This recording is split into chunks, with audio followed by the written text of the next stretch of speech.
자, 오늘 또 변함없이 여러분들과 함께 철로 역정 존버년의 음성을 따라서 오늘 수요 기도에 나아가도록 하겠습니다. 오늘도 변함없이 그 1층 로비에 보면 복사 유인물이 준비되어 있고 책이 있으신 분들은 책을 참조하시면 되겠습니다. 오늘은 제가 기억하기로 15가 오늘은 15가 고난의 언덕에 해당되는 부분인데 벌써 이제 철로역정을 시작한 지 15주가 지났습니다. 이 철로역정에 대한 묵상이 52주 세팅으로 이렇게 되어 있는데 52주를 가는 길에서 우리가 많은 신앙적인 가르침과 그 다음에 신앙적인 많은 용기를 얻을 것으로 생각을 합니다. 오늘 15가 오늘 같이 보도록 하겠습니다. 오늘 낭독은 우리 임도희 집사님께서 수고해 주시겠습니다. 자, 그러면은 오늘 15가 고난의 언덕, 먼저 이 텍스트에 있는 내용을 살펴보도록 하겠습니다. 우리 임도희 집사님께서 낭독해 주시겠습니다. 내가 보니 그들 모두는 고난의 언덕 기슭으로 가고 있었다. 기슭에는 샘이 있었다. 또한 기슭에는 좁은 문에서부터 곧게 뻗은 길이 있었고 그 밖에 다른 두 길이 있었다. 하나는 언덕의 기슭에서 왼쪽으로 굽어져 있었고 다른 하나는 오른쪽으로 굽어져 있었다. 그러나 좁은 길은 언덕으로 곧바르게 올라가도록 놓여 있었다. 그 언덕의 이름은 고난이었다. 크리스천은 샘으로 가서 물을 마시고 새로운 기운을 얻었다. 그리고 언덕으로 올라가기 시작하면서 다음과 같이 말했다. 언덕이 비록 높을지라도 나는 올라가기를 갈망하네. 고난이 나를 넘어뜨리지 못하네. 생명의 길이 이곳에 놓인 것을 알고 있기 때문일세. 자, 용기를 내어 나약해지거나 두려워 말고 쉽더라도 멸망으로 끝나는 잘못된 길보다는 비록 힘들지라도 더욱 좋은 길, 바른 길로 가세. 자, 여기 보면 철로역정에 이 크리스찬이 보니까 언덕이 하나 나왔어요. 근데 언덕의 이름이 뭐라고요? 고난. 그 언덕이 뭐죠? 이렇게 산처럼 이렇게 올라간 거, 그거를 고난이라고 얘기를 한 거고, 그리고 이 산처럼 올라가는 것이 있는데 그거를 우회하는 길이 몇 개가 있었다? 두 개. 하나는 왼쪽으로 굽어져 있고 하나는 오른쪽으로 굽어져 있고. 이 정도 이야기가 나오면 우리 느낌 알죠? 이 언덕은 FM이고 오른쪽 왼쪽으로 돌아가는 게 따로 있구나. 그래서 이 언덕의 길로 올라가는 길이 있고 이 언덕의 길로 가지 않고 오른쪽 왼쪽으로 돌아가는 길이 두 개가 있다라는 거예요. 근데 이제 이게 고난의 언덕인데 영광의 문, 그러니까 이 철로역정에 있는 주인공이 하나님께서 약속하신 생명의 길에 가려면 이 고난의 언덕을 넘어가야 되는 건 거예요. 한 번 더 우리가 강조를 하면 이 철로역정이 무엇에 관한 이야기냐? 필그림스 프로그레스라고 해가지고 순례자의 길에 대해서 이야기를 한 건데 결국은 우리 신앙생활하는 여정에서 만나는 고난과 역경에 대해서 풀이해 놓은 거예요. 그래서 여러 번 강조를 했지만 전 세계적으로 성경 다음으로 가장 많이 팔린 책이 뭐다? 철로역정. 현재까지 통계에 의하면 지금도 철로역정을 많이 읽고 있어요. 그래서 이 신앙인이 하나님께서 약속하신 영광의 문에 가는 길에 여러 역경을 만나는 중에 오늘 뭘 만났냐? 고난의 언덕. 자, 다른 두 사람부터 또 읽어주시겠습니다. 다른 두 사람도 언덕 기슭에 도착했다. 그러나 두 사람은 언덕이 가파르고 높은 것을 보고는 다른 두 길로 갔다. 두 길이 크리스천이 가는 길과 언덕의 다른 쪽에서 서로 만날 것이라고 생각하고는 두 사람은 양쪽 길로 가기로 결심했다. 이 두 길 중 한 길의 이름은 위험이었으며 다른 한 길의 이름은 멸망이었다. 그래서 위험이라고 부르는 길을 택한 사람은 큰 숲속으로 들어가 버렸고 멸망의 길로 들어간 사람은 넓은 광야로 들어가 어두운 산이 가득한 곳에서 걸려 넘어져 다시 일어나지 못했다. 나는 크리스천이 언덕 위로 올라가는 것을 보았다. 크리스천은 언덕의 경사 때문에 뛰어가다가 걸어갔으며 걸어가다가 손과 무릎으로 기어오르고 있었다. 자, 여기 보면 오른쪽 왼쪽으로 우회하는 두 길이 있었어요. 그러니까는 고난의 길 언덕에 안 올라가. 안 올라가고 평지인데 우회전 좌회전이에요. 근데 오른쪽으로 가는 길, 한 길 오른쪽 왼쪽은 긴 건 모르겠고 한쪽 길의 이름은 뭐였다? 위험. 다른 한쪽 길의 이름은 뭐였다? 멸망. 뭐 여기서 이미 답이 나오죠. 뭐 느낌이 안 좋잖아요.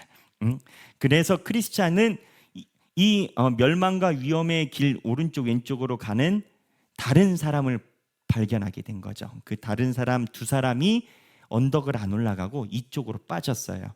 이름이 형식주의자와 위선자. 이 사람들은 고난의 길에 빠졌어요. 대부분 이 오늘 본문의 느낌은 뭐냐면 신앙생활하다가 힘들면 도망가는 사람들, 그 사람들에 대해서 이야기를 하는 건 거예요. 고난 오른쪽 왼쪽. 그래서 이제 크리스찬은 이거를 딱 물리치고 고난의 산을 올라탄 거예요. 탔는데 이 다음부터 나오는데 타고 올라가다가 잠깐 쉬어요. 이제 그 쉼이 좋아. 자, 그 다음 읽어주세요. 그런데 언덕의 꼭대기로 올라가는 중간에 멋있는 정자가 있었다. 언덕의 주인이 피곤한 여행자들이 쉴 수 있도록 만들어 놓은 것이었다. 그래서 크리스천은 정자에 앉아 쉬었다. 그리고 자신의 가슴팍에서 두루마리를 꺼내어 읽고 상당한 위로를 받았다. 또한 자신이 십자가 옆에 서 있을 때 받은 겉옷을 만지면서 새로운 힘을 얻기 시작했다. 자, 높은 산을 올라가다가 중간에 무얼 꺼내 읽었다? 두루마리. 높은 산을 험하게 올라갔는데 산 중턱이나 될까요? 올라가다가 두루마리를 읽었는데 너무 마음에 위안이 온 거야. 여기까지는 분위기가 괜찮아요. 성경 말씀을 통해서 위안을 얻는 거 좋은 거죠. 그런데 위안을 얻다가 이제 위안을 넘어가 어떻게 되느냐? 그 다음 읽어주세요. 잠시 이렇게 쉬던 그는 마침내 깊은 잠에 빠지고 말았다. 깊은 잠은 거의 밤이 될 때까지 크리스천을 그곳에 붙잡아 두었고 크리스천은 잠 때문에 손에 쥐고 있던 두루마리를 떨어뜨리고 말았다. 크리스천이 잠을 자고 있을 때 어떤 이가 와서 깨웠다. 그는 게으른 자여 개미에게 가서 그가 하는 것을 보고 지혜를 얻으라고 말했다. 이 소리를 들은 크리스천은 벌떡 일어나 언덕의 꼭대기에 이를 때까지 빠르게 달려 올라갔다. 자, 이게 무슨 내용이냐? 뒷부분에 또 해석이 중복적으로 나오는데 신앙생활하면서 우리가 고난의 길을 마다하지 않고 성도들이 가려고 해요. 왜냐하면 성경에서 그 길이 십자가의 길이다라고 가르치니까 성도로서 처음에 한 번, 두 번은 우회하고 빠질 수는 있어. 근데 하나님도 절대 포기 안 하시거든요. 이쪽 고난에서 빠지면 그냥 놔두는 게 아니고 다른 고난의 언덕을 또 만드셔. 또 빠져. 그러면 또 고난의 언덕을 만나. 그러니까 하나님이 여러 번 반복 학습을 통해서 성도들이 야, 십자가는 지어야 되는구나. 이 느낌이 신앙생활 하다 보면 다 있어서 처음에는 이래요. 처음에는 신앙이 약할 때는 못해요 목사님 정말 못해요. 난 못해 신앙이에요. 그래 이제 못해요 그래. 그러다가 이제 나중에 은혜 받으면은 목사님이 딱 이야기를 하면 네 목사님 부족하지만 열심히 해볼게요. 이제 이렇게 바뀌어요. 근데 이게 어떻게 보면 두 개가 같은 내가 가지고 있는 모습이에요. 그러니까는 처음부터 잘하겠다 하는 사람도 없고 평생 못해요 하는 사람도 없는 것 같아. 두 가지가 같이 있는 거예요. 문제는 그 언덕의 산에 올라갈 때마다 하나님께서 만지실 때 내가 얼마만큼 이게 올라가느냐의 문제인데 제가 재미있어하는 부분은 그 다음입니다. 이렇게 고난의 산에 올라가잖아요. 하나님이 그냥 내 표현으로 너 죽어봐라 이렇게 하진 않으세요. 하나님이 고난의 산으로 올라가면 하나님이 또 구름 기둥과 불 기둥, 만나와 메추라기로 꼭 먹이셔요. 저는 그거를 정말 많이 느껴요. 제가 감히 선배 목사님이나 신앙인들과 견줄 바는 못 되겠지만서도 짧은 목회 기간에서도 많이 느끼는 게 고난의 길을 선택을 했을 때 하나님께서 너 그래 왔으니까는 인생 한번 태어난 거 고생 한번 진탕해야지. 그래야 영광이 빛나지 않겠어? 이렇게 하나님이 하지 않으셔요. 하나님이 하지 않으시고 고난의 길을 올라가면 꼭 위로를 해주셔요. 이거는 목사도 성도도 누구도 다 마찬가지야. 근데 이제 어느 부분에서 재미있냐? 가다가 하나님이 위로를 주실 때 그 위로에서 힘을 얻고 또 올라가야 되는데 그냥 거기에 멈춰 있는 경우가 있어요. 저는 직업이 목사니까 20살 때부터 목사의 길만 걸었으니까 많은 선배 목사님들을 받지 않겠어요. 그래서 이제 짧은 소년에 지금은 제가 볼 때 견줄 바가 안 된다 생각하지만 선배 목사님들 목회 여정을 들어보면 진짜 고생하신 분들이 많아요. 근데 하나님이 다 갚아주셔요. 그래서 나중에는 그 교회가 성장하고 단단해지고 정말 이름을 하나님 예수 그리스도의 이름을 밝히는 건실한 교회가 되거든요. 그러면 건실한 교회가 됐을 때 그 선배 목사님들이 과거에 대한 이야기를 하시면서 살짝 긴장을 놓으신 듯한 느낌을 후배인 제가 받을 때가 있어요. 무슨 얘기냐? 지금 하나님이 주신 힘이 있고 능력이 있을 때 더 치고 나가시면 젊었을 때 고생했던 것만큼 하시면 더 교회가 더 괜찮을 것 같은데 어느 정도 되면 이렇게 쫙 이렇게 안주하는 느낌을 살짝 받아요. 근데 이제 안주하는 느낌을 오래 갖고 가다가 어떻게 되냐면 그 끈이 떨어져. 감각의 끈이 떨어져. 그래서 이제 선배 목사님들이 본인이 의도하지는 않았지만 살짝 이 은혜의 감각에서 끈이 떨어져서 다시 어려워지는 경우를 보곤 해요. 근데 이게 목회자만 그런 게 아니에요. 성도들도 마찬가지예요. 성도들도 하나님의 은혜로 고난의 길을 선택을 하잖아요. 올라갈 때 힘들어요. 그리고 내가 예전 신앙생활할 때 매번 피하던 거를 올라가게 됐어. 아까 얘기를 했잖아요. 하나님은 반복 학습하신다고. 계속 내가 피한 거를 빨주노초 파란보 색깔만 바꿀 뿐 그 고난의 언덕은 계속 놓으시거든요. 그러다 어느 날 주여 내가 하겠나이다 하고 올라가. 그러면 힘들어서 죽을 것 같은데 중간에 정자가 나타나서 쉴 수 있게 해줘. 너무 좋아. 그래서 정자에 올라와서 성경의 말씀을 읽으니 예전에는 눈물의 두루마기였는데 성경만 읽으면 눈물이 주룩주룩 났는데 이 두루마리를 읽으니 그냥 위로와 이 갈만하다 마음의 평안이 와. 그 평안이 오다가 사람이 어떻게 되냐면 긴장감이 떨어져요. 긴장감이 떨어지고 이 천루역정에 나온 사람은 어떻게 되느냐? 잠을 자. 이 천루역정에서 나오는 수면 상태는 좋은 의미가 아닙니다. 그래서 이 자고 있을 때 어떤 이가 크리스천에게 와요. 와가지고 뭐라고 이야기를 하느냐? 그 다음 읽어주시죠. 크리스천이 언덕의 꼭대기에 도착했을 때 두 사람이 그를 향해 전속력으로 달려오고 있었다. 그들 중 한 사람의 이름은 겁쟁이였고 다른 한 사람의 이름은 의심. 아니 거기 말고요. 잠시 이렇게 쉬던 그는 마침내 깊은 잠에 거기 있죠. 잠시 이렇게 쉬던 그는 마침내 깊은 잠에 빠지고 말았다. 깊은 잠은 거의 밤이 될 때까지 크리스천을 그곳에 붙잡아 두었고 크리스천은 잠 때문에 손에 쥐고 있던 두루마리를 떨어뜨리고 말았다. 자, 두루마기를 떨어뜨렸어요? 안 떨어뜨렸어요? 떨어뜨렸죠. 그러니까 하나님께서 주신 위안이 내가 신앙생활을 나태하게 하는 시작점이 돼버렸다니까요. 이게 성경이 말하는 묘한 역설이에요. 제가 누차 얘기를 하지만 금송아지의 재료는 언제 얻었다? 출애굽할 때. 10번째 재앙, 바로에게 하나님께서 장자를 다 죽여버릴 때 나올 때 귀금속을 받아 나오라고 했거든요. 노예가 금이 어디 있어요? 노예가 금이 어디 있어요? 근데 그 금덩이가 나중에 어떻게 됐다? 금송아지 만드는 재료가 됐다. 주께서 주신 삶의 위안, 고난을 향해 달려갈 때 주께서 잠깐 주셨던 내가 얽히고 설켰던 모든 것이 풀어지는 잠깐의 쉼이 나로 하여금 깊은 잠에 빠지고 잠에 빠지니까 무엇을 내려놨다? 두루마리를 내려놨다. 그래서 깊은 잠에 빠진 사람들의 특징이 평소에 하시던 신앙생활을 퇴보해요. 퇴보해. 본인들은 아니다라고 그래. 그 제가 예전에 많이 썼던 거 있잖아요. 실화이기도 해요. 모든 교회 다 있어요. 한 젊은 집사님이 젊었을 때 막 그렇게 기도를 한다라는 거예요. 주여, 나에게 내 사업이 번창하게 하시면 주의 나라를 위해 내가 온몸을 다 바치겠나이다. 그래서 목사님이 열심히 기도를 했어요. 사업이 엄청 커졌어. 그랬더니 주일날 예배를 안 나오기 시작하는 거지. 목사님이 불러서 물어봤어요.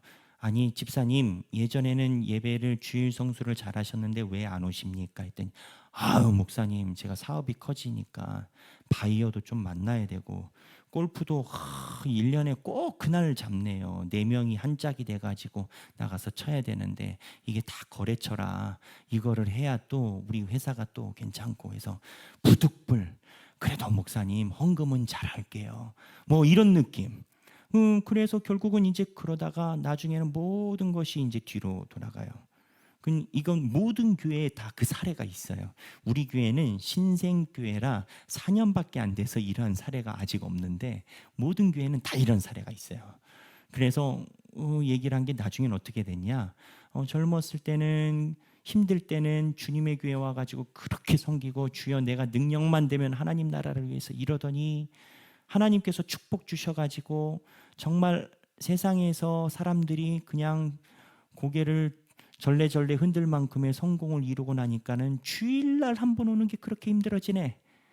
그전에는 아무리 힘들고 어려워도 압박이 있고 고난이 있고 해도 주일날 와서 하나님께 예배드리고 예배 전에 와서 눈물로 섬기고 하더니, 그러면 이거는 하나님께서 주신 위안이 잘못이에요. 하나님께서 주신 위안 안에서 본인이 잠드는 게 잘못이에요. 본인이 잠든 게 잘못이지. 그럼 여기서부터 헷갈려요. 그럼 돈 없는 게 낫나 돈 많은 게 낫나? 하나님은 돈 있고 없고를 신경 안 쓰세요. 하나님은 부자예요. 하나님은 돈이 많으셔. 그래서 돈이 있든지 없든지 하나님은 신경 안 써. 하나님께서 신경 쓰는 건 뭐냐? 하나님의 교회를 잘 섬기냐 안 섬기냐 이거 아니겠어요? 근데 이 상황을 이야기하는 건 거예요. 아까 얘기를 했던 것처럼 고난의 언덕을 올라가다가 잠깐 정자에 만나. 근데 사람들이 이 정자에 만났을 때 잠이 들어. 그리고 두루마기를 손에서 떨어뜨려. 이 존 버년 이분이요, 굉장히 신앙적인 루틴에 대해서 해박해요. 내가 보니까 해박해. 아주 그냥 누구를 콕 집어서 쓴 것처럼. 근데 이게 2020 몇 년도에 쓰여진 게 아니라 몇백 년 전에 쓰여진 거예요. 몇백 년 전에. 자, 그 다음 읽어주시죠. 크리스천이 잠을 자고 있을 때 어떤 이가 와서 깨웠다. 그는 게으른 자여 개미에게 가서 그가 하는 것을 보고 지혜를 얻으라고 말했다. 이 소리를 들은 크리스천은 벌떡 일어나 언덕의 꼭대기에 이를 때까지 빠르게 달려 올라갔다. 자, 잠언 6장 6절 이 성경 구절 다 아시죠? 대한민국 어머니들은 다 이 성경 본문을 아십니다. 자식 키우면서 이 성경 본문이 머리에 왔다 갔다 하거든요. 아들과 딸들이 게으름 피고 아침 늦게까지 자고 지각하고 할 때 게으른 자여, 이게 여기까지 올라왔다가 왔다 갔다 하는 그 본문인데, 여기서 이야기를 게으름은 물론 그러한 것을 이야기를 하기도 하지만 실제적인 중의, 이중적 메시지를 성경은 많이 갖고 있는데, 그 의미는 뭐냐? 지금 이 크리스천의 상태예요. 올라가다가 게을러졌어. 게을러진 것의 원인이 뭐냐?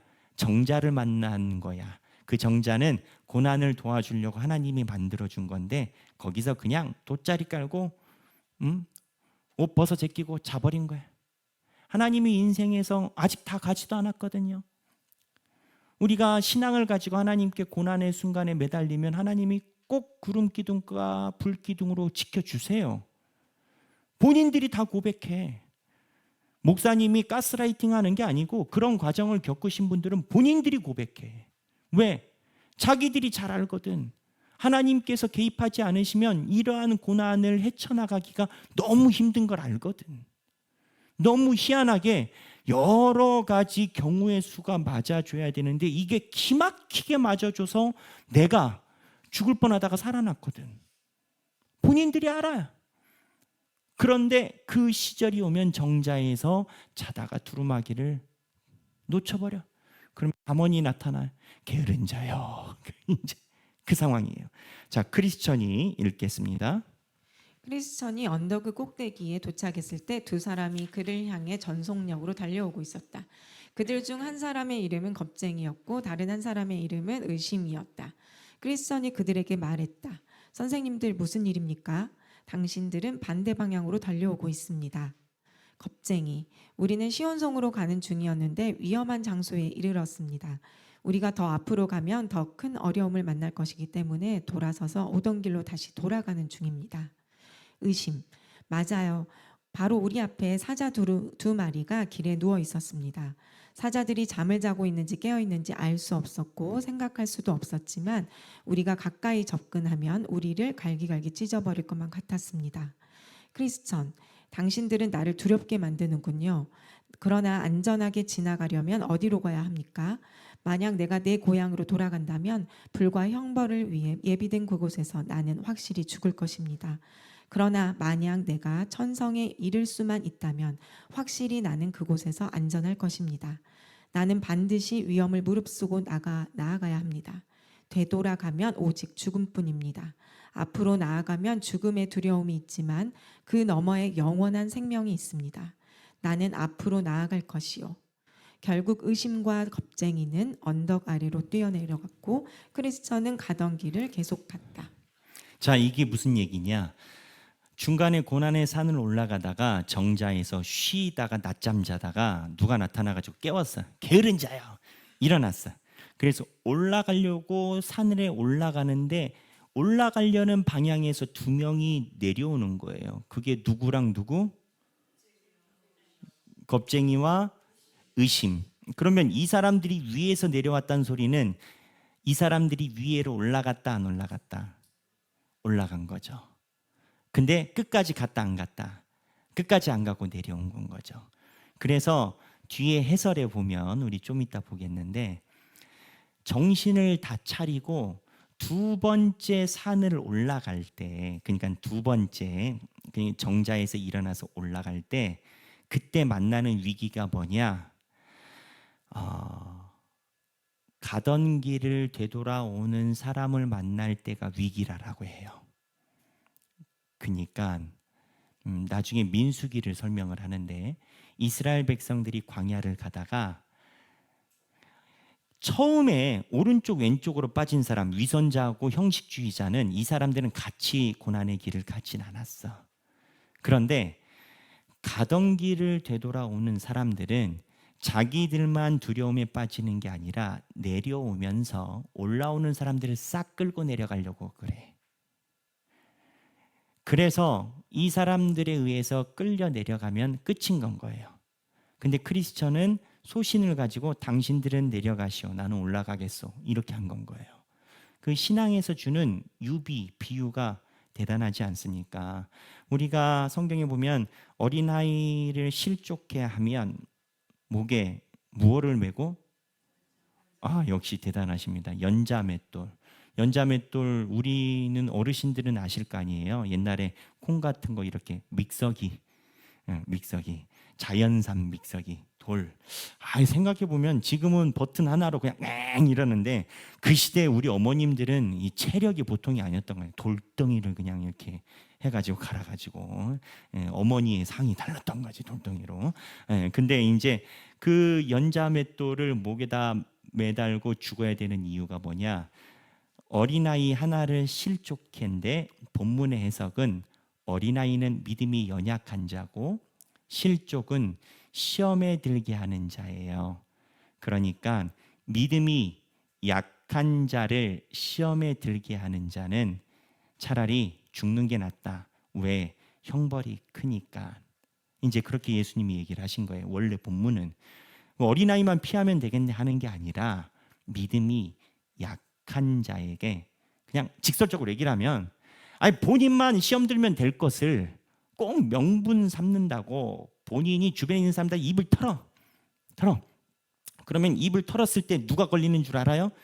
크리스천처럼 신앙이 담대한 사람은 아무리 입을 털어도 안 걸려. 근데 주로 누가 걸리냐? 신앙이 약한 자들이 다 걸려. 털어. 최소 피로감이 생겨. 교회 왜 이래? 머리 지끈거리네. 피로감이 생겨.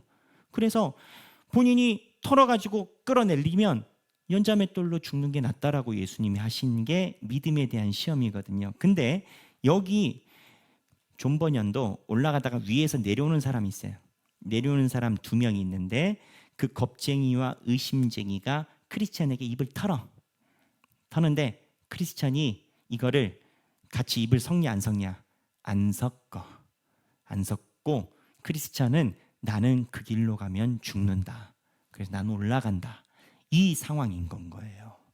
그러니까 이 존 버년이 이야기라는 실제적인 이야기가 얼마나 우리에게 현실적으로 착착착 붙어요. 자, 그러면 이거를 제가 앞에서 이 얘기를 했던 거는 골자만 이야기란 거고 이거를 해석한 해석본을 보겠습니다. 1번인데요. 순례길에서 길을 선택해야 할 때 무엇으로 분별하면 됩니까? 그러니까 어떤 길이 맞는 길이냐라는 거지. 자, 우리 다 함께 답을 읽겠습니다. 순례의 길에서 천성으로 인도한 길은 곱게 뻗어 있는 길이다. 반드시 바른 길로 행해야 한다.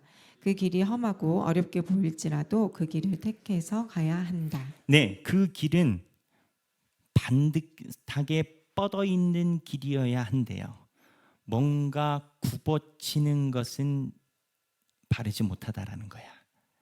뭔가 이렇게 사람들에게 말이 길어지는 것은 옳지 못하다라는 거야.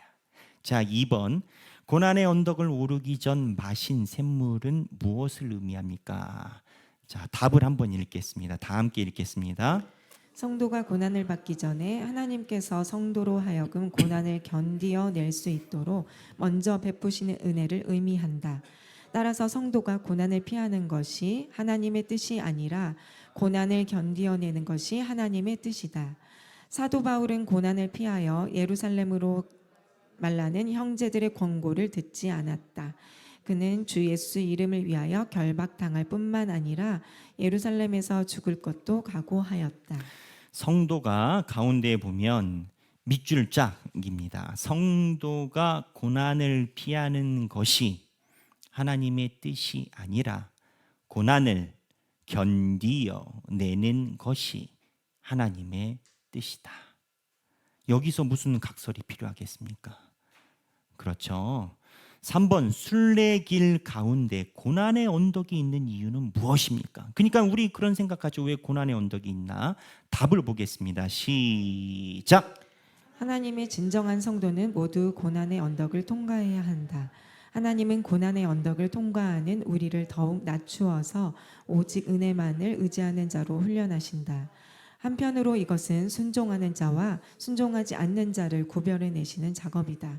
결국 위선자들은 고난의 언덕을 택하지 않고 다른 곁길을 택해서 멸망당한다. 네, 중간에 보면 고난의 언덕이 있는 이유는 무엇이냐? 순종하는 자와 순종하지 않는 자를 구별해 내시는 작업이다. 고난의 길을 하나님께서 제시하시는 이유는 하나님께서 고난의 길에 순종하는 자와 순종하지 않는 자를 가려내시기 위해 일부러 고난의 길을 사용하신다라는 거예요. 자, 4번 읽겠습니다. 고난의 길을 택할 때 그 자세는 어떤 것입니까? 그럼 고난의 길에 있을 때 우리 다짐은 어떠해야 되는 거예요? 답 읽겠습니다. 시작. 고난에 대해서 담대하고 주저함이 없다. 그 이유는 주를 의지하고 또 의지하기 때문이다. 네, 고난에 대해서 강한 마음으로 시작을 해야 되는 거예요. 왜 그런지 아세요? 이거는 성경의 이야기가 아니라 통계예요. 제가 목회를 해보니까 경험이에요. 그러니까 경험, 통계, 제가 가지고 있는 경험으로 얘기를 하는 거예요. 가설이 아니고 제가 직접 체험한 거예요. 고난의 길을 시작할 때 주여 하겠나이다. 또는 뭐 목사님께 전화 와서 실제적인 건 목사님께서 부탁을 하니까 목사님 열심히 하겠습니다. 이러고 길을 시작을 해야 돼요. 왜냐? 그러고 시작을 해도 힘들어. 그게 100점 만점에 200으로 시작한다라고 하면 200으로 시작해도 100점 이하로 떨어져. 힘드니까. 근데 만약에 그런 방법이 아니라 80, 90, 100이 안 된 그 정도로 여차저차 안 돼요. 주여 아버지 해보겠습니다. 이렇게 하잖아요. 나중에 그 길을 갔을 때 한 10점 남아있어. 10점. 그러니까 십자가의 고난의 길을 갈 때는 무조건 도 아니면 뭐예요? 그냥 가겠습니다. 이래야 나중에 원하는 점수가 나와요. 5번 형식주의자와 위선자가 길을 택하는 기준은 무엇입니까? 형식주의자와 위선주의자는 언덕을 올라간 사람이에요? 안 올라간 사람이에요? 아예 안 올라가고 사이드로 빠진 사람들. 자, 답 다 함께 읽겠습니다. 시작. 그들은 자신들의 눈에 보이는 것에 의해 판단하는 자들이다. 또한 자신들의 상상력을 동원해서 판단한다. 결코 하나님의 말씀에 근거해서 판단하지 않는다. 더욱이 이들은 고난의 길을 결코 택하지 않는다. 자기들 눈에 보이는 것만으로 판단해요. 근데 여러분 결과가 어떻게 되는지 알아요? 성경에 보면 이 예화가 너무 많이 나와요. 가장 먼저 나왔던 예화가 어디냐? 아브라함과 누구? 롯. 처음에 거기도 아브라함과 롯도요. 시작점이 어디였냐? 아브라함과 롯이 처음에 본토 아비 집을 떠나 내가 내게 지시할 땅으로 가라 할 때 이제 롯이 조카인데 삼촌을 따라 나왔단 말이에요. 힘들 때 같이 따라온 조카니까 얼마나 마음의 의지가 됐겠어요. 이쁘지. 근데 하나님께서 축복을 주셔가지고 아브라함이 소위 이제 양떼 대거부가 된 거예요. 그래서 도저히 이 양떼를 데리고 갈 데가 없어. 이 양떼가 가면은 그 근처에 풀이 완전 초토화돼 버려. 그러면은 다음에 이제 풀이 자라나는 것도 해야 되는데 너무 양떼가 많으니까 풀이 많은 데만 가야 되다 보니 선택할 수 있는 이동지가 적은 거지. 그래서 하나님이 축복 주셔가지고 아브라함과 롯이 헤어져야 됐어요. 그러니까 헤어져야 되는 이유가 하나님의 축복이야. 근데 소돔이 있고 이쪽엔 가나안 땅이 있었단 말이에요. 그때 아브라함이 롯 보고 물어봐요. 너 어디 갈래? 근데 소돔이 참 좋아 보이거든. 그때 소돔은 도시였으니까. 롯이 그래요. 나 저기 갈래요. 근데 이 판단의 근거가 뭐였냐? 좋아 보이니까. 눈에 좋아 보이니까. 고난, 존버년, 고난의 길은 올라가야 되니까. 아이고 편안해. 그럼 결과는 어떻게 되느냐? 신앙생활도 마찬가지예요. 사람들이 선택을 할 때 두 가지 길이 있어요. 아이고 목사님 이건 너무 힘들 것 같아요. 이건 좀 괜찮겠다. 나중에 결과에 가잖아요. 뒤가 바뀌는 경우가 많습니다. 그러니까 저는 그렇게 생각해요. 하나님의 빛을 피해서 머리를 쓰면 더 힘들어진다. 하나님의 빛을 피해서 머리를 쓰면 그 우회로가 더 힘들어진다. 지금은 이게 내가 정말 힘든 것 같지만 내가 다른 거를 선택했을 때 이거보다 갑절 더 힘들 것이다. 나는 그리 생각해요. 그러니까 지금 이 앞에 있는 고난이 지금은 내가 힘든지 모르지만 내가 다른 거 선택하면 더 힘들다고. 그렇게 돼요. 그럼 롯 어떻게 됐어요? 가지고 있는 재산 다 놓고 그 와이프는 집에다가 명품 에르메스 놓고 온 거 그거 생각나가지고 뒤에 다 이렇게 돌아보다가 그냥 소금 기둥 염전 내가지고 확 집에 그러면은 놓고 온 그 명품 다 생각나서 뒤 돌아봤는데 재산을 챙긴 게 뭐가 있겠어요? 아무것도 없어요. 그러니까 저는 언제나 그래. 인간은 한 시간과 한 공간에만 있을 수 있어요. 우리는 24시간 중에 이 시간만 살 수가 있고 내가 하나님이 아니어서 이 공간 저 공간에 있지 못해. 인간은 하나만 선택하게 돼 있어. 모든 운명이. 근데 내가 여기를 선택했지만 저쪽을 선택했을 때 다른 차원을 우리는 경험하지 못해. 그러나 제가 확실히 고백하는 건 하나님이 보여준 고난의 길이 다른 길보다는 훨씬 나아요. 그러니까 크리스찬이 이거를 하는 거예요. 자, 그다음 6번 형식주의자와 위선자가 결국 순례의 길에서 벗어난 이유는 무엇입니까? 다 함께 읽겠습니다. 시작. 그들에게는 은혜가 없었다. 따라서 어느 정도 순례의 길에 들어서서 그 길을 행하는 것 같지만 결코 지속해서 갈 수 없다. 계속해서 순례의 길을 갈 수 있도록 지탱해 주는 은혜가 없기 때문이다. 그들은 결국 순례의 길에서 벗어나고 만다. 소금이 맛을 잃어버려 무엇으로도 다시 짜게 할 수 없는 상태이다. 자, 그들이 순례길에서 벗어난 이유가 뭐냐? 결국은 뭐가 없어서이다? 은혜가 없어서다. 내가 눈에 좋은 것 소돔과 고모라를 선택한 이유는 뭐다? 은혜가 없어서이다. 왜 이 얘기를 하느냐? 사람들이요, 선택하는 그 순간에는 합리적이다라고 자신이 생각해요. 내가 이것도 따져보고 나는 소돔도 보고 가나안도 봐야 되겠어. 나는 내 눈으로 보지 않은 것은 선택하지 않아. 뭐 이런 합리라라고 생각해.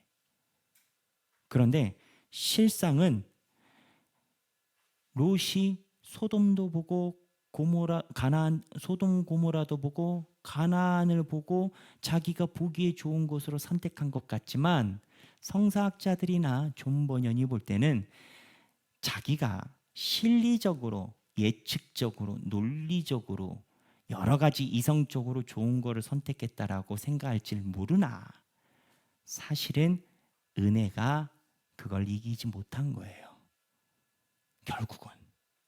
결국은 하나님의 은혜의 씨앗이 내가 바라보고 있는 무엇이 됐든지 간에 그거를 내 안에 있는 하나님의 은혜의 씨앗이 못 이긴 거야. 본인은 그렇게 생각하지 않지. 내 눈에, 내 계산에, 내 소신에, 내 경험에, 내 감각에, 내 오감에 선택했다라고 하지. 그러나 다른 신앙의 관점에서 볼 때는 아니, 네가 뭐라고 이야기를 하든 결국은 네 안에 있는 하나님의 은혜의 씨가 네가 주장하는 걸 이기지 못한 것뿐이야. 이해되시죠? 자, 그 다음에 고난은 점점 강도가 높아지기도 합니다. 이때 성도들은 어떻게 해야 됩니까? 이거는 이제 크리스천이 산을 올라갈 때마다 힘들어진다라는 거예요. 다 함께 읽겠습니다. 시작. 고난은 때때로 강도가 세어지기도 한다. 그러나 이것은 하나님께서 성도들을 돌보지 않거나 버리신 증거가 아니다. 오히려 더욱 세진 고난을 통하여 우리에게 있는 부패성이 떨어져 나가게 하시고 하나님의 말씀의 은혜를 맛보게 하신다. 따라서 결코 낙심해서는 안 된다. 에베소서 3장 13절입니다. 에베소서 3장 13절 다 함께 읽겠습니다. 시작. 그러므로 너희에게 구하노니 너희를 위한 나의 여러 환난에 대하여 낙심하지 말라. 이는 너희의 영광이니라. 자, 낙심하지 말라. 이는 너희의 무엇이다라고요? 영광이다. 버리신 증거가 아니에요.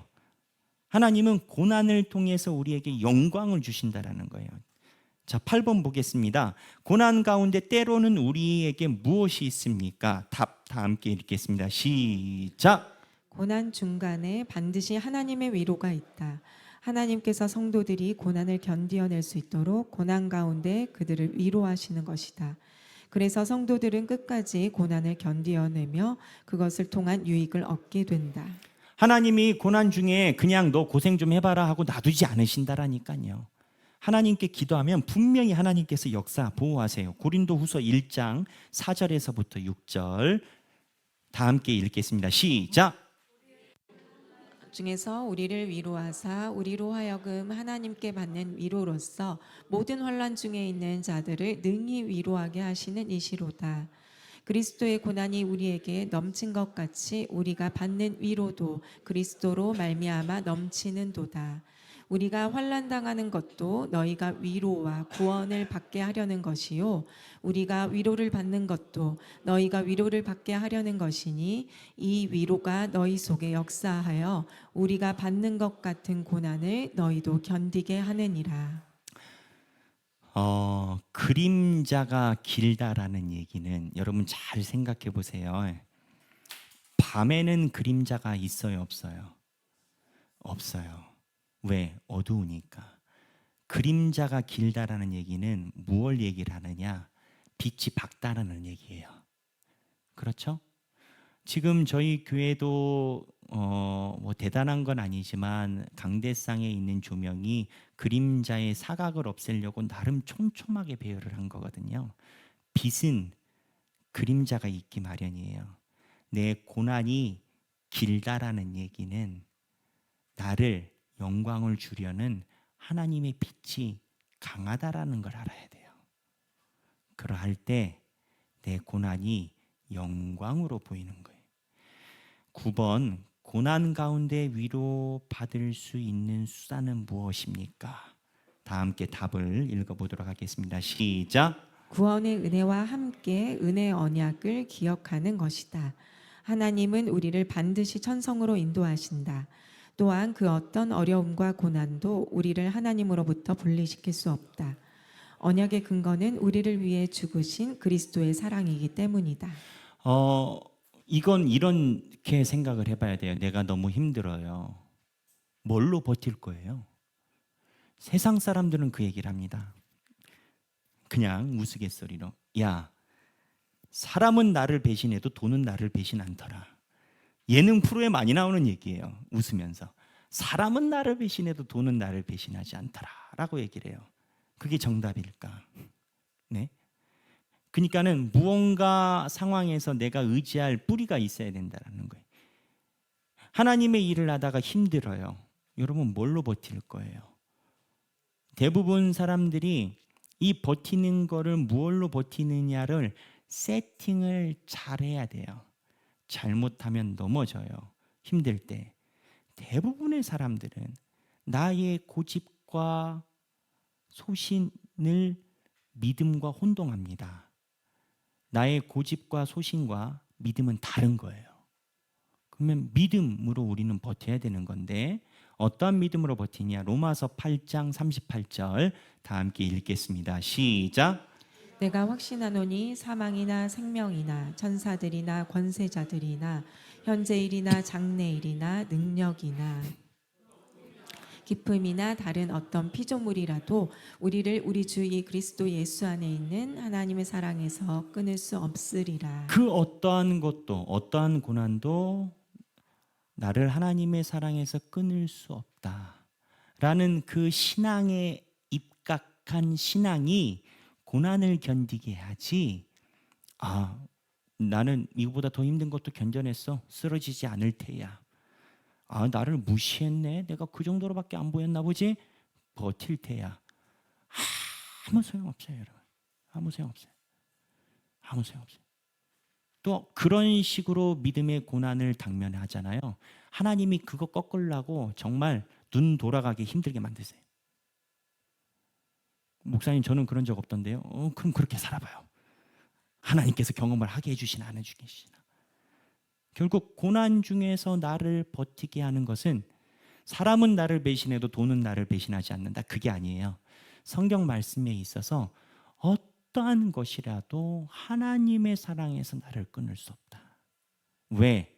내가 하나님의 사랑에 자격이 있어서가 아니라 하나님이 내가 원래 그런 줄 알고 이보다 내가 더 안 좋은 것이라 할지라도 하나님이 나를 사랑한다고 하셨으니까 하나님의 소신에서 내가 보호받고 있음을 내가 알아야 돼. 그래서 고난을 탈출하는 비결은 하나님이 나를 붙잡고 계심을 내가 잡고 있을 때 그거를 바라볼 때 고난을 탈출하지, 하나님이 아니라 내 안에 있는 어떠한 것, 경험, 소신, 능력, 이 모든 것의 근거를 갖고 있으면 버티느라 얼굴만 흑빛돼요. 절대 탈출하지 못해요. 하나님께서 나를 붙잡고 계심을 의지를 할 때 그게 가능해요. 고난을 탈출하는 법. 10번, 고난 가운데 있다가 평안이 오면 어떻게 주의를 기울여야 합니까? 아까 중간에 정자 있죠? 그러나 주의를 기울이지 않는 경우 어떠한 일이 발생합니까? 다 함께 읽겠습니다. 시작. 영적으로 게으름에 빠지지 않도록 주의를 기울여야 한다. 게으름에 빠지면 쉽게 죄의 유혹을 받고 죄를 범할 수 있다. 따라서 은혜의 수단을 사용하여서 영적으로 깨어 있어야 한다. 그러나 크리스천은 게으름에 빠졌다. 그리고 손에 쥐고 있던 두루마리를 떨어뜨리고 말았다. 이는 구원의 확신을 잃어버린 것을 의미한다. 이게 참 재밌어요. 평안 우리가 다 좋아하잖아요. 평안을 너에게 주노라. 그래서 우스갯소리로 목사님들이 만나면 1년 52주를 교인들을 위로하고 평안해야 교회가 부흥한대. 성도들이 가장 좋아하는 말이래. 갈 때마다 평안, 위로, 물론 그게 중요하겠습니다만 성경 말씀이 어찌 그것만 있냐라는 거지. 근데 존 버녀는 이렇게 얘기를 해요. 평안이 있을 때 뭐가 온다? 게으름이 온다. 여기 보면 영적의 게으름에 빠지지 않도록 크리스찬이 게으름에 빠졌다. 손에 잡고 있던 두루마기를 떨어뜨리고 말았다. 근데 질문이 뭐냐? 고난 가운데 있다가 평안이 오면 게으름이 온다예요. 문장 구조상. 그러니까 내가 평안하다. 목사님, 제가 젊었을 때는 그렇게 치열하게 살았습니다. 정말 처자식 먹여 살리고 그냥 10,000원짜리 한 장이 저에게는 칼 같았습니다. 근데 주께서 그냥 은혜를 주셔서 지금은 뭐 괜찮습니다. 축복 고백이 좋아요. 여기까지는 아주 모범된 거. 왜냐하면 내가 이렇게 된 건 주의 은혜니까. 그 주의 은혜를 고백하니까는 아주 신앙적으로 좋지. 근데 여기에 평안이 오래돼서 그 다음이 없으면 그 다음이 뭐냐? 그 고난의 산을 다시 올라가는 거를 정지하면 뭐가 온다? 그냥 평안이 나에게 멈춰 있는 게 아니고 게으름이 돼서 결국은 이 존 버년 선생님은 좀 과격해. 구원의 확신을 잃어버린대. 제 얘기가 아니에요. 구원의 확신을 잃어버린대. 자, 11번 겁쟁이와 의심은 교회에서 어떤 사람들입니까?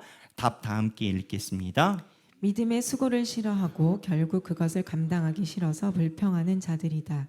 이들은 순례의 길을 나섰다가 결국 세상으로 되돌아간다.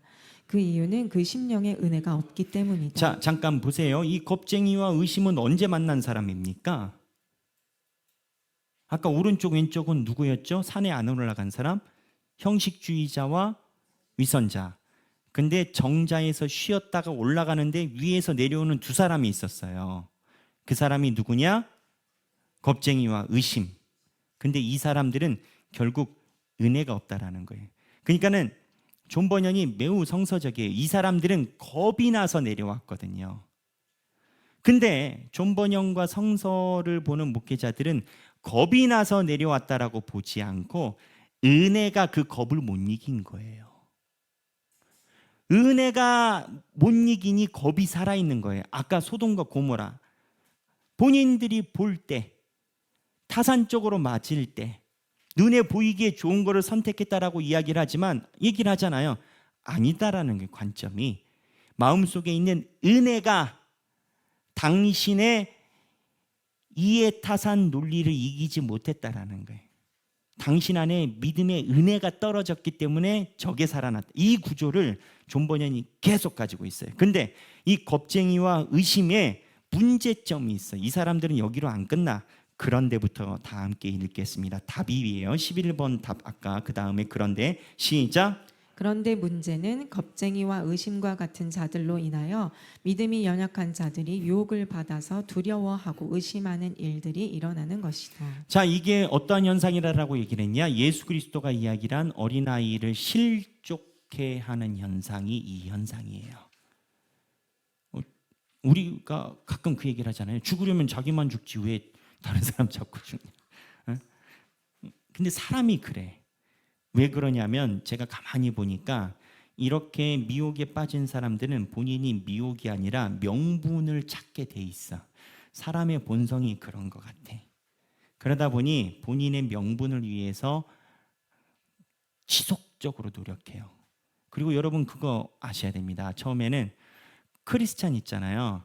크리스찬은 이 본문에 보면은 딱 갈라치고 위로 올라가잖아요. 근데 신앙이 강한 자들은 딱 갈라치고 위로 올라가서 다시는 이러한 대면이 일어나지 않아요. 근데 믿음이 연약한 자들은 계속 그 만남이 지속돼요. 왜 지속되는지 알아요? 들어주니까. 공감이 되니까. 그러면 들어주는 거는 왜 있는 줄 알아요? 존 버년의 산술에 의하면 들어주는 사람은 그 안에 있는 은혜가 크리스찬처럼 그거를 확 잘라내고 다시 산을 올라가는데 은혜의 씨앗이 못 이기는 거예요. 그럼 은혜의 씨앗이 못 이긴 사람이 어떤 사람이에요? 믿음이 약한 자들이지. 어린아이와 같은 자들이지. 본인들은 그렇게 생각하지 않아요. 여러분 초신자들 만나서 이렇게 교육하고 하잖아요. 교회에 출석하는 성도들은 내가 진짜 믿음이 없다라고 생각하는 사람은 거의 없어요. 제가 짧은 목회 기간 동안에 만나지만 성도들이 대부분 저 사람은 주일도 그냥 간신히 나오고 그러네 라고 하지만 그 사람 만나서 얘기를 해보잖아요. 예의상 내가 신앙이 없다라고 생각하지 본인은 이만하면은 되지 않냐가 있어. 그러니까는 내 신앙이 다 괜찮다는 생각을 갖고 있어요. 어린아이도 내가 어린아이라고 생각하지 않아요. 근데 성경은 그렇게 실족해 하는 일에 놓여져 있는 사람을 뭐라고 정의를 하느냐? 어린아이라고 정의를 해요. 그러니까 실족 상황에 내가 자꾸 놓여 있으면 무엇을 얘기를 하느냐? 내 신앙에 하나님께서 주신 은혜가 내가 저거를 커버하지 못하는 어린아이구나. 이래야 어린아이를 졸업해. 근데 존 버년이 그걸 얘기를 하는 건 거예요. 자, 12번.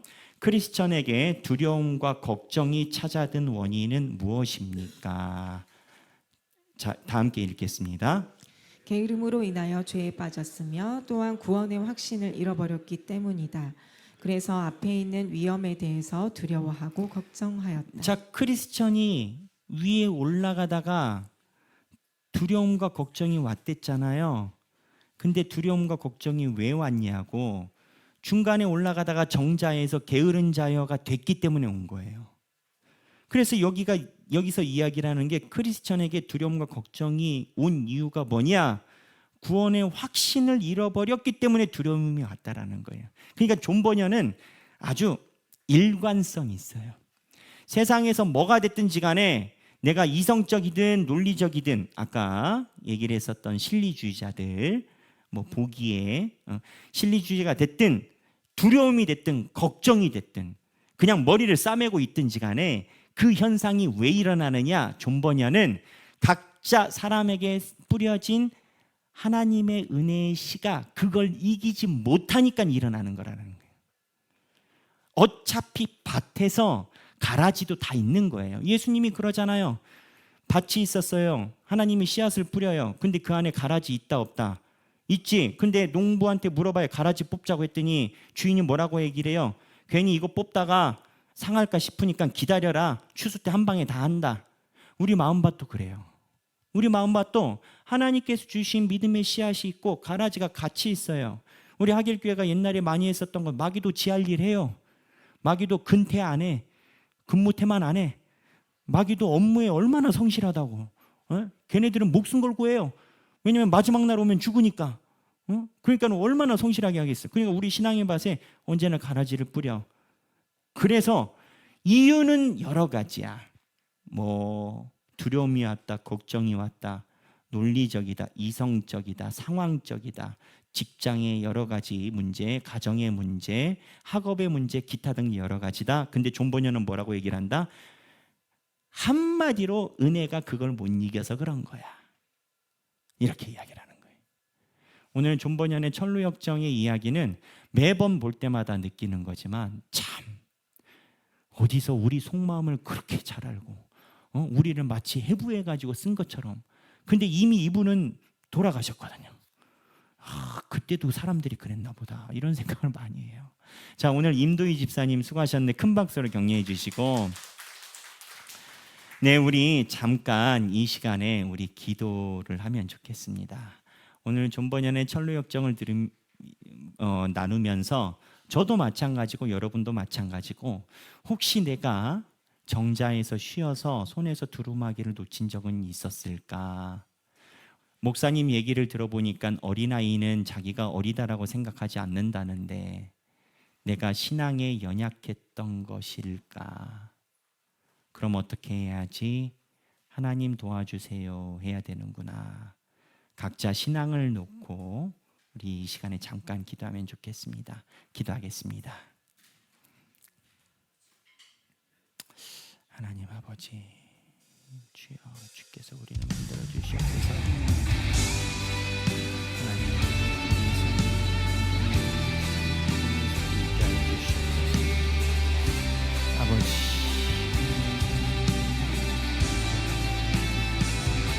우리가 어린아이와 같지 않고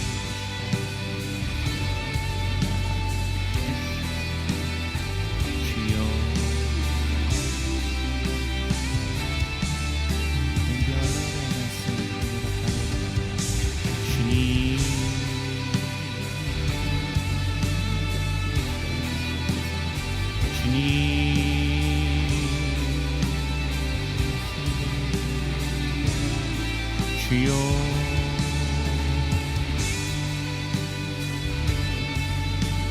주님께서 붙들어 주시옵소서. 아버지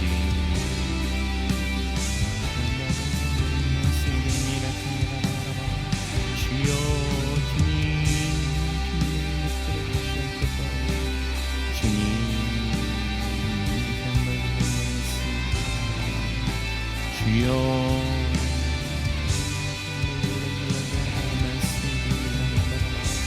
주여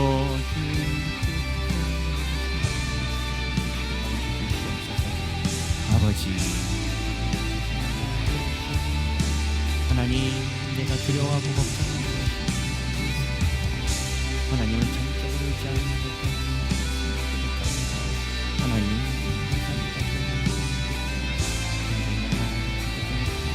내 삶을 위해서 모든 것이 하나님의 쉽게 걸어가시는 위해서